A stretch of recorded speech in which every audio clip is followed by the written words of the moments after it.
Happy Camper Radio starts in 3, 2, 1.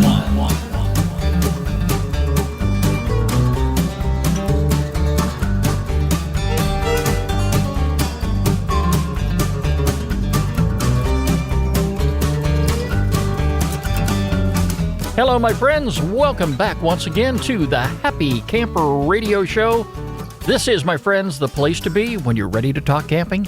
Camping is what we're about. Camping is all we talk about. Daniel, where is this year going?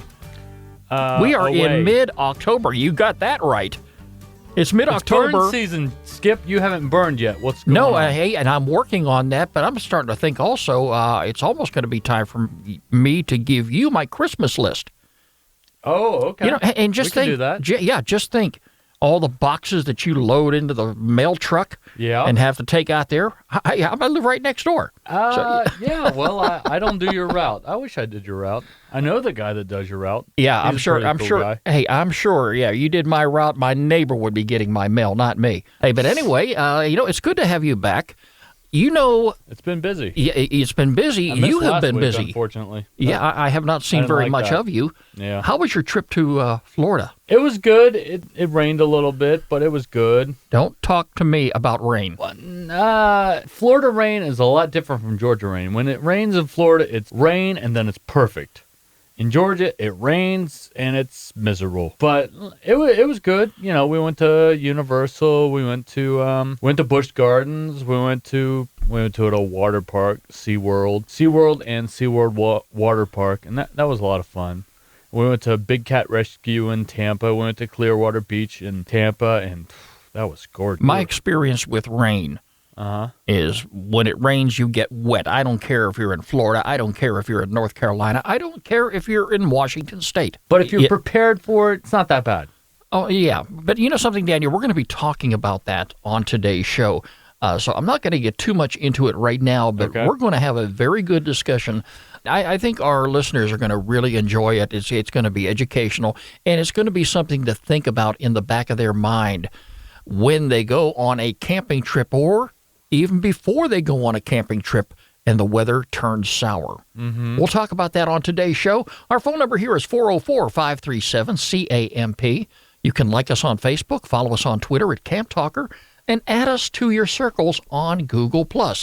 You can access any one of our social media sites by going to one convenient place, and that is our homepage, which is www.happycamperradio.com. We've got a lot of great pictures, and Daniel, I think you've got a few pictures you took at the Camping and RV show this past weekend. I just sent you them a little while ago. We'll have to put them on the website. We definitely will. Mm-hmm. So, yeah, we'll check them out when they show up. It'll be this weekend for sure. And while you're there, make sure you click on the RSS feed button, and this way you can subscribe to the show and never miss a single episode. Daniel, it is shout-out time. Let's say hello to Jared McClear of Greenville, Ohio, also to Cool Camping and Norden Farm in the UK. They're following us on Twitter. To Alex de Oliveria Lima of Rio de Janeiro, and also to Trey Arsenault of Londonderry, New Hampshire, who added us to circles this past week on Google+. Thank you all so very much for joining us and being a part of this great Happy Camper Radio family. I got a very surprising phone call this week, Daniel. Our friend Gary Sizer on the Appalachian Trail. Now, you know, he's been at this for about 5.5 months now, from start to finish. I know occasionally there'll be certain periods where we won't hear from him, and very simply because he's going to be in an area where there is no cell phone coverage. Anyway, I did get a phone call from him, but it was not the phone call that I was expecting. Ooh. And we're going to go ahead and play that for our listeners right now. Hello, Skip. Hello, Daniel, and hello, all you happy campers. This is Gary Sizer, the Green Giant, calling not from the trail, but from a car, because I am in a car right now with my lovely wife, Katie. Hello. And we are driving home from Maine because, guys, I am done. Yep, that's right. Yesterday afternoon, we both summited Mount Katahdin, 2,185.3 miles. Done. Going to take a couple of days to get back down to North Carolina, stop in a few spots along the way to rest and visit friends, family. And then I'm going to sleep for a few days and eat. So I'm really looking forward to talking to you guys and telling you a little bit more about the trip. And I hope you're having some great camping adventures on your own. And we will talk soon. Thanks for following so closely and being interested and being interesting. So I'm going to go get some rest and some food now. I'll talk to you guys as soon as I can. Thanks a lot, and happy trails and happy camping. Bye-bye. Daniel, isn't that something? That's amazing. Gary completed his journey and nearly 5 months and 2,185.3 miles. He reached his destination in Maine. And if you haven't seen the picture on our Facebook page, go check it out right now, facebook.com/Happy Camper Radio. And it's right there. Gary reached Mount Katahdin in Maine, along with a couple of his trail buddies. They have completed the task. They have done what not too many people can do.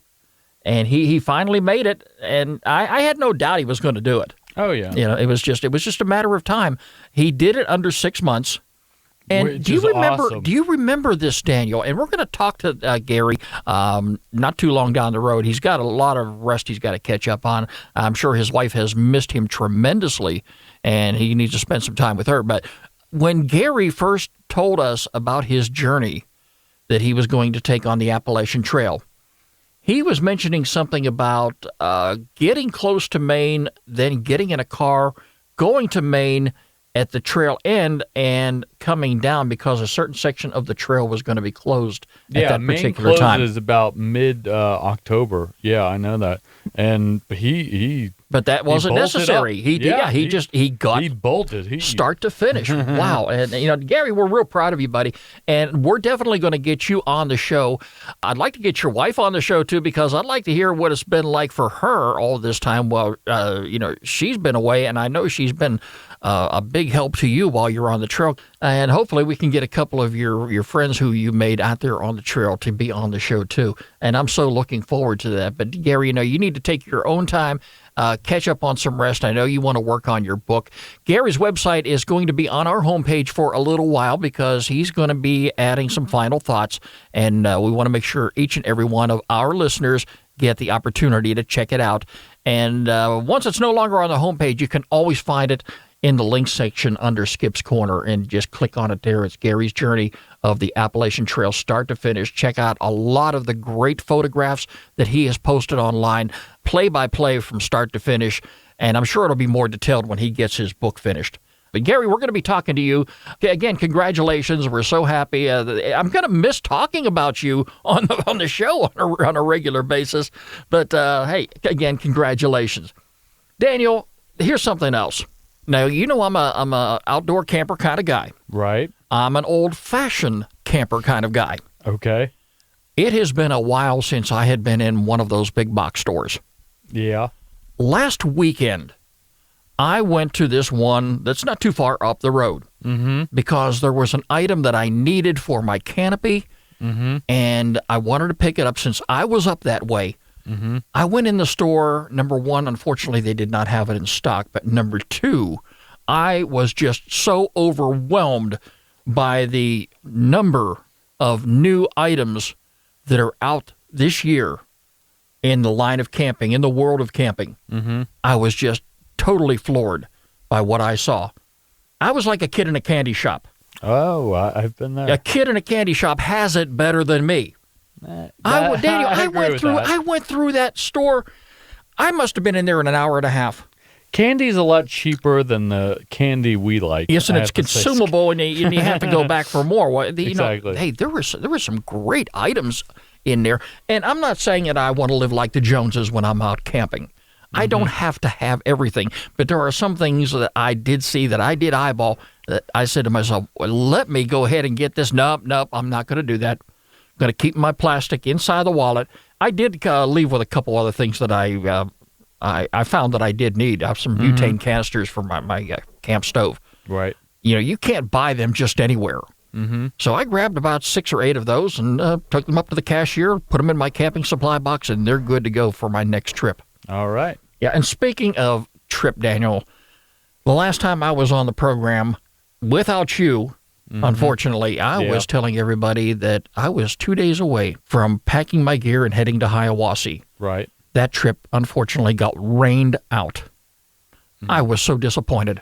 Let me just tell you, I've been my parents had a place up in Ellijay, which is up in the It's in that area. It's in the mountains of Georgia. It rains all the time, and guess what? It's not that big a deal. It rains and then it stops. It's just the mountains in Georgia. It gets a lot of rain and it stops. It's not like it ruins the whole day. Daniel, it's a big deal when the weather forecast, the 7-day forecast, predicts a 60% chance of rain and thunderstorms, especially when you're in a wooded area with a lot of trees. You don't need to be under a bunch of trees with lightning flying through the air. Anyway, the bottom line is a bunch of us got together at the last moment. We got on the phone, we connected through email, and we just decided we were going to go ahead and postpone the trip to next month. So that's what we're going to do. It's a bummer, but anyway, that's what we're going to talk about here on the show today. All right, Daniel, when the weather turns bad and ruins your vacation plans. Now, I just told you about my situation with Hiawassee. I do monitor my weather forecast, and I pump this up on the show quite a bit.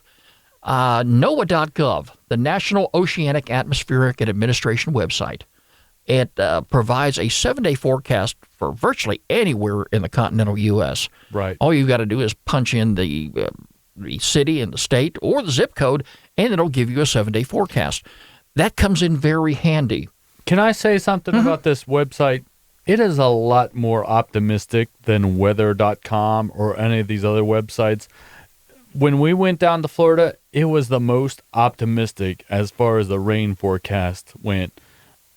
So I like it. Hey, it works for me. Yeah, I like optimism. The more optimistic your website is about the weather, the more I'm going to be like, yeah, you're right. This guy that says it's going to rain all day, not so much. You, yeah, 30%, I'm on it.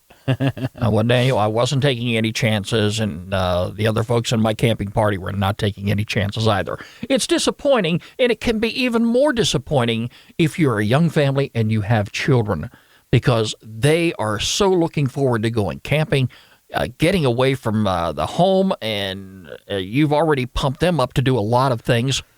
And unfortunately, you have to cancel your trip sometimes, and generally, the weather is the culprit. The forecast turns ugly.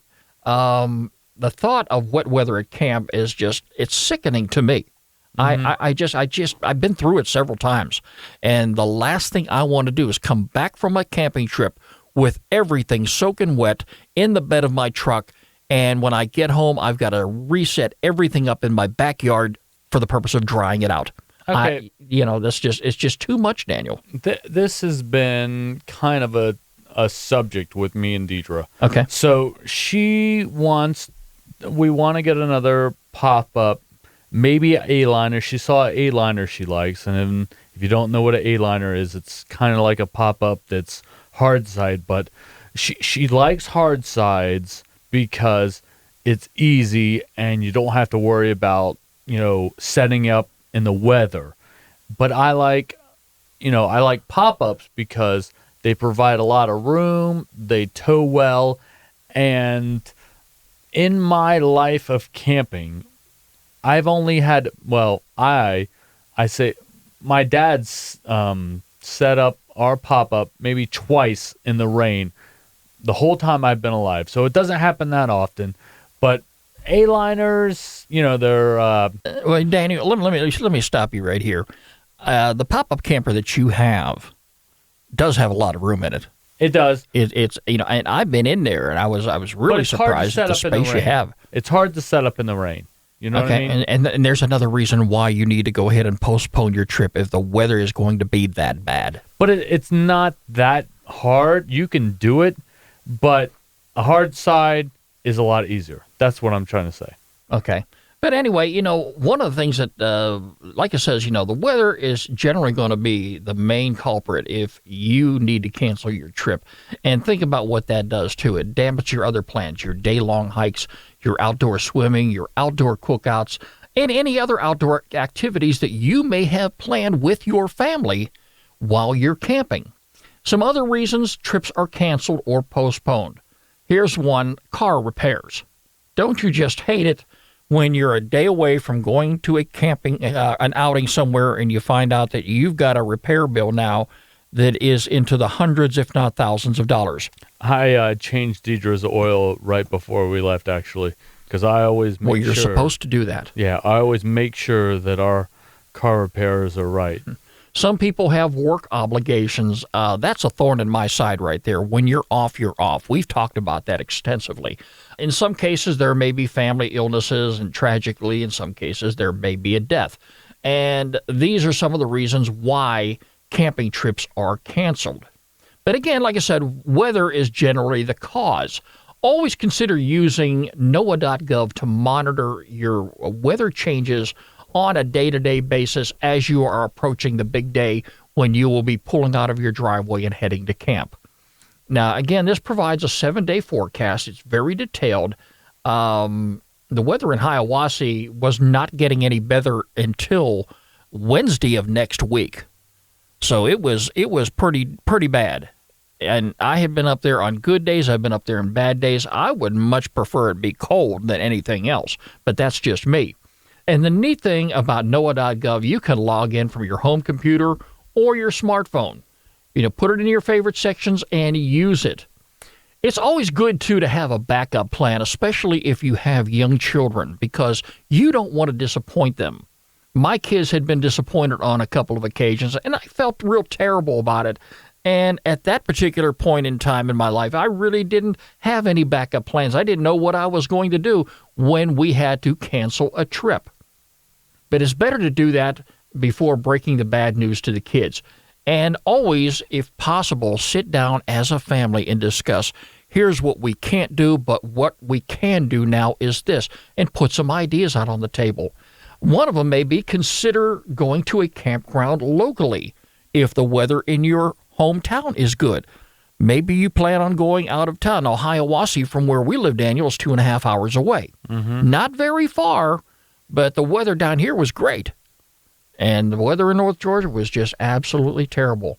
Backyard camping is also a good thing. We've done it. We do it every year. Folks do it every year as part of the Great American Backyard Campout. If you can possibly camp out on your backyard, make a big deal of it. And that doesn't mean spending time in front of your television set and then just going out there at nighttime when it's time to go to bed. Spend the entire day out there like you would if you would be going away to a campground. Allow your kids to invite their friends and also to spend the night. And make sure you take advantage of the same meals that you would eat at the campground and engage in a cookout. That's what I would do, Daniel. Yeah, definitely. So if you have kids in your family and you want to make sure that you keep their spirits high and don't disappoint them, then definitely have some sort of a backup plan. For me, it was a big deal when I could not go on my camping trip this past week. But again, we always go up a couple times a year. And just because we didn't go this time, maybe we'll decide while we're up there, hey, maybe we can plan for a December trip. We haven't done it yet, but a lot of things are going on in December. But yeah. I can tell you, it gets real cold up there. And one of the nice things about camping in November, and I have done this before, Daniel, I have woken up at 2 and 3 o'clock in the morning, stepped outside into the bitter cold, maybe to throw a log on the fire. Because there's still maybe a couple people up, and they just get real comfortable by the fire, and they sit there and talk and don't realize that the fire is going down. And my tent is so close to camp, it is so close to the campfire that I enjoy that glow coming through my tent. But one of the neat things that I like, Daniel, is when I walk out of my tent, and most everybody is already checked in for the night, there is this orange glow inside each and every one of their tents. You know why? Because they've got their camp heater on. And it gets real comfy, and inside your tent, that's, it's you step out into that chilly, cold air, but once you get back inside and you take that coat off and you jump back in your sleeping bag, it's almost like being at home. It is just absolutely so comfortable. So, that's something, you want to consider, what are you going to do in the event that your kids are going to be given the bad news that you're not going to be going away and you're going to have to change plans. You definitely need to have an alternative. You have to have something else. You can't just say, oh, we're not doing it, we'll just go back to normal. You have to do something fun. Okay, well, Daniel, I know I rode your coattail the last time you were in the studio about checking into that drab motel.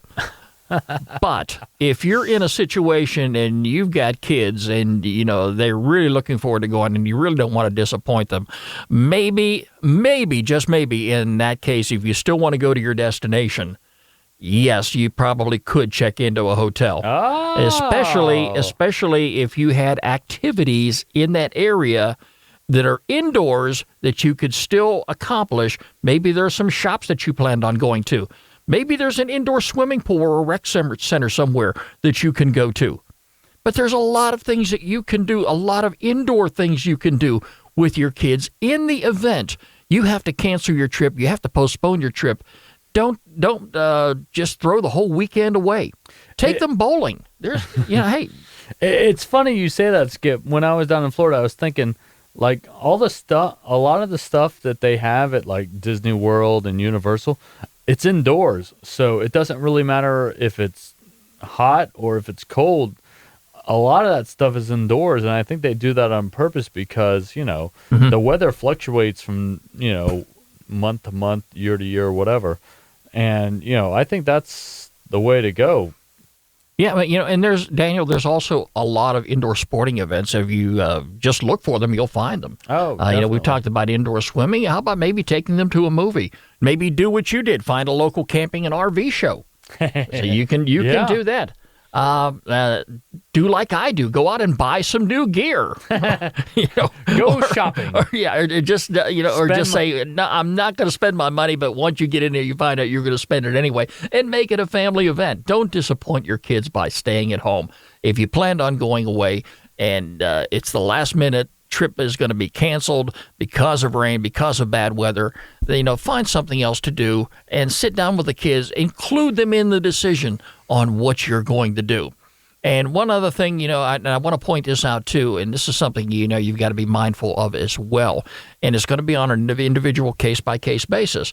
Some people, when they make their vacation plans, if they are going to a campground where they made their reservations in advance, they put the deposit on their credit card. Mm-hmm. You've got to find out what the rain check policy is of that campground, because you may lose your deposit. You may have already paid for 3 or 4 days of camping, and some places, just don't honor the fact that because it rains, hey, we're not going to refund your money. Mm-hmm. So, you've got to check that out too. So be mindful of that. That's one of the things I always try to look for is if there's a situation where I'm not going to be able to make it, I've made my reservations. Let's just say you're going to be going for a week. You may have to forfeit a 1-day deposit. It all depends on the individual policies of the campground. So check that out. Just make sure that that you can hold on to your money, every bit of it, if you possibly can. So there's a lot you can do. Nobody likes bad weather, not to that degree. I would rather go camping in the snow than I would have rain come down on me. Daniel, you've got to also consider too the lightning factor. If you're going to be camping deep in the woods, you've got a lot of trees. That's not the place to be camping. You don't want to camp at a lightning storm. We saw that last week before we decided to go to the mountains, and it was time to cancel the trip. Mm-hmm. As disappointing as it was, that's exactly what we had to do. It's time now for our featured campground of the week here on the Happy Camper Radio Show.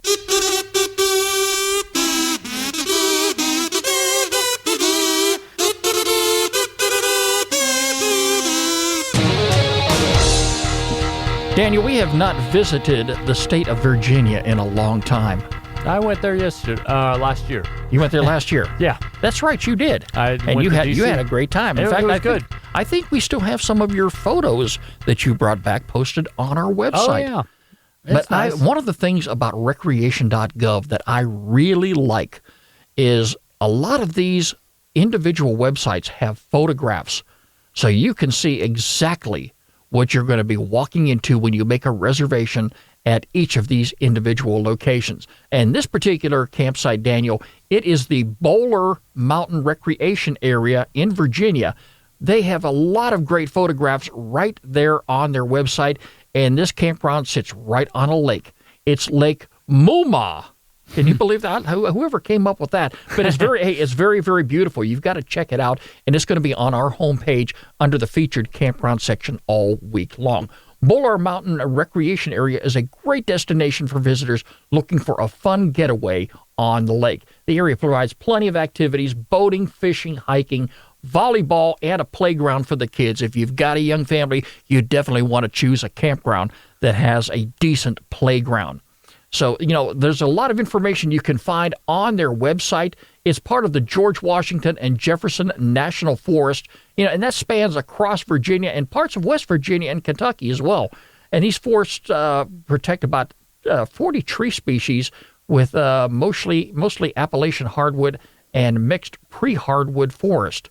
And look at all the amenities that they do have on their website there: birding, boating, boat rentals, campfire rings, educational programs, fishing, flush toilets, like we said, the volleyball court, swimming. They have a self-pay station there, picnic areas, a marina. Wow, this place has got it all. And I would consider it, if it was not too far away from home, or I had a week off and I just needed someplace to go, this looks like it might be a gold mine of a location for me to consider. Again, 123 sites. It's open all the way through Sunday, December 7th, 2014. And that will be the conclusion of their season. So there's still plenty of time for you to make your reservation. Check it out on our homepage all week long, the featured campground, Bowler Mountain Recreation Area in Virginia. And as always, if you have a campground that you would like Daniel and I to feature on the program, definitely give us a shout. Skip, S-K-I-P, at happycamperradio.com, or Daniel at happycamperradio.com. And as always, make sure you include a link to the campground website, so when we feature it on our homepage, every one of our listeners can check it out and find out why they should go there, just like you did. Daniel, it's been a very interesting topic that we're talking about today. And next week, we've got a great show lined up for our listeners, because you know what it's coming very close to? What's that? Halloween. Ooh. Yes, we're going to be talking about Halloween camping next week. I could do another campfire story. Yeah, by night. Pull one out of your back pocket, There have you it go. ready, So next week you want to bring your youngsters along, have them be part of our camping show, and have them pull up a chair by the fire.